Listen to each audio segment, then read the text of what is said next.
जितना बड़ा संघर्ष होता है जीत उतनी ही शानदार होती है। और जो आप सोचते हो वही आप बन जाते हो। यदि आप खुद को कमजोर सोचते हो तो आप कमजोर बन जाते हो, और यदि आप खुद को ताकतवर सोचते हो तो आप ताकतवर बन जाते हो। सरलता से जनता विविधता की प्रतिमूर्ति माननीय मुख्य अतिथि आदरणीय प्रधानाचार्य सम्मानित शिक्षकगण और मेरे प्यारे सहपाठियों, मैं विज्ञान टुकड़ा भारत गुजरात में पढ़ने वाला कक्षा 8वीं का छात्र हूँ। आज मैं यहाँ पर उपस्थित हुआ हूँ। ये मेरा योग्यता नहीं, ये मेरा सौभाग्य है कि मुझे मंच पर बोलने का अवसर मिला। मैं आप सभी को सच समन करता हूँ।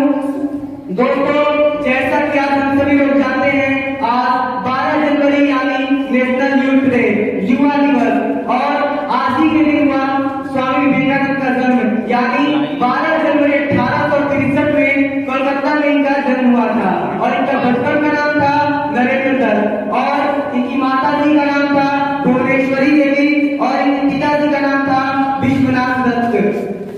दोस्तों, इनके गुरु जी का नाम था रामकृष्ण परमहंस। स्वामी विवेकानंद जितने इनसे प्रश्न पूछते सारा का ये जवाब दे रहे थे, इसीलिए स्वामी विवेकानंद ने इनको अपना गुरु मान लिया।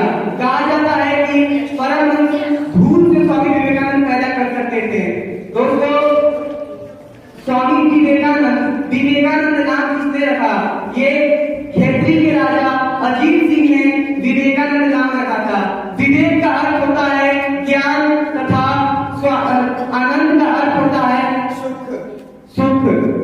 दोस्तों, स्वामी विवेकानंद इतने महान व्यक्ति थे, इतने बुद्धिमान व्यक्ति, ये किसी भी चीज को अगर एक बार पढ़ लेते थे तो इनको अच्छी तरीके से याद हो जाती थी। जैसे एक बार ये जहाज से अमेरिका जा रहे थे, पानी वाले जहाज से अमेरिका जा रहे थे, तो इनके साथ इनके मित्र भी थे और कैप्टन जहाज चला रहा था। तो कैप्टन के बगल में अखबार रखा हुआ था, तो स्वामी जी ने बोला कि आप मुझे अखबार नहीं पढ़ रहे हो, तो क्या आप लोग पढ़ रहे हैं? तो कैप्टन ने बोला कि पढ़ लो, लेकिन फिर मुझे वापस चाहिए क्योंकि मैंने पढ़ा नहीं है। तो स्वामी जी ने बोला ठीक है, आपको तो पता ही समुद्र में बहुत तेज हवाएं चलती हैं, और स्वामी जी अखबार पढ़ रहे थे और 15 मिनट में उन्होंने पूरा अखबार पढ़ लिया। तो उनका दोस्त वहीं पर बैठा था, उसने बोला कि मैं भी पढ़ लूं, तो स्वामी जी ने बोला कि आप भी पढ़ लो। तो वो अखबार पढ़ रहे थे और समुद्र में और थोड़ी तेज हवाएं हुई और अखबार हाथ से छूटकर पानी में गिर गया, समुद्र में गिर गया। और कैप्टन को बहुत तेज आया गुस्सा, उसने बोला पागल स्वामी, मैंने तुमको बोला था कि मुझे अभी अखबार पढ़ना है, मैंने पढ़ा नहीं है, तुमने मेरा अखबार पानी में फेंक दिया। तो स्वामी जी ने बोला गुस्सा ना हो। तो कैप्टन ने बोला गुस्सा क्यों ना हो, मेरा अखबार तुमने पानी में फेंक दिया, मुझे पढ़ना था। तो स्वामी जी ने बोला गुस्सा ना हो, आपके पास कॉपी पेन पड़ा है? तो उसने कॉपी पेन दिया और इधर वो कुंदन खा रहा था और स्वामी जी आधे घंटे अपने आप को लिखते रहे और इधर एक कुंदन खा रहा था कैप्टन। तो आधे घंटे के अंदर इन्होंने पूरा अखबार लिख डाला और कैप्टन को बोला लीजिए अपना अखबार। तो कैप्टन की बुद्धि चकरा गई, उसको लगा कि ये मजाक कर रहा है। और जब किनारा आया, वहां पर एक छोटी सी दुकान थी और जहाज से जब कैप्टन उतरा तो वहां पर दुकान से अखबार लेकर जब मिलाया तो उसने देखा कि स्वामी जी ने एक लाइन एक शब्द अखबार की ही लिखी थी। उसने सोचा कि ये ब्रह्मचार्य से नहीं आ सकता है, लेकिन केवल ब्रह्मचार्य जीवन से ही नहीं पाया जा सकता है। क्योंकि स्वामी जी की फोटोग्राफिक मेमोरी के जैसे थी। दोस्तों, जब भी हम स्वामी विवेकानंद की बात करते हैं तो उनकी किताबों की स्पीच याद आती है, जब इन्होंने बोला था, वो भारत को महान बनाने वाली स्पीच है। दोस्तों, इनको बोला गया था कि कॉमन टाई शर्ट कोट पहन कर आइएगा, और स्वामी जी अपने गेटवे वस्त्र में वहां पर चले गए। तो उनको देखकर उन्होंने बोला कि मैंने आपको बोला था फॉर्मल टाई शर्ट कोट पहन कर आने के लिए, लेकिन आप गेटवे वस्त्र में आ गए। तो उन लोगों को बहुत बुरा लगा। तो स्वामी जी को पहले स्थान पर स्पीच अपना बोलना था, तो उन लोगों ने लास्ट पर कर दिया स्वामी जी को बोलने के लिए, लास्ट पर कर दिया बोलने के लिए। तो सबको दिया उसने 10-15 मिनट बोलने के लिए और स्वामी जी को आखिरी के 2 मिनट दिया। जब सब लोग चले जाएंगे, जब सब लोग जाने लगेंगे, तब स्वामी आकर बोलेगा 2 मिनट। ऐसे ही इसका कोई नहीं सुनेगा, केवल वक्त में आया है। और ये जब आखिरी के 2 मिनट बोलने गए तो वो इन्होंने बस 5 शब्द ही शुरू के बोले थे संबोधन के, और सब लोगों ने तालियां बजाने लगा।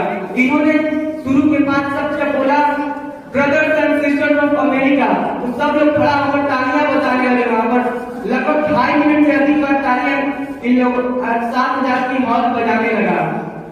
इनका स्पीच 15 मिनट नहीं, 30 मिनट नहीं, आधा घंटा नहीं, 1 घंटा नहीं, पूरे 1.5 घंटे से भी अधिक इन्होंने स्पीच बोला था वहां पर।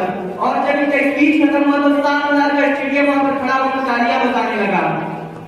दोस्तों न्यूयॉर्क हेराल्ड कहते हैं कि उस समय का बहुत ही मशहूर अखबार हुआ करता था कि जिस देश में इतने महान बुद्धिमान लोग होते हैं उस देश में क्रिश्चियन मिशनरीज को भेजना मूर्खता होगा।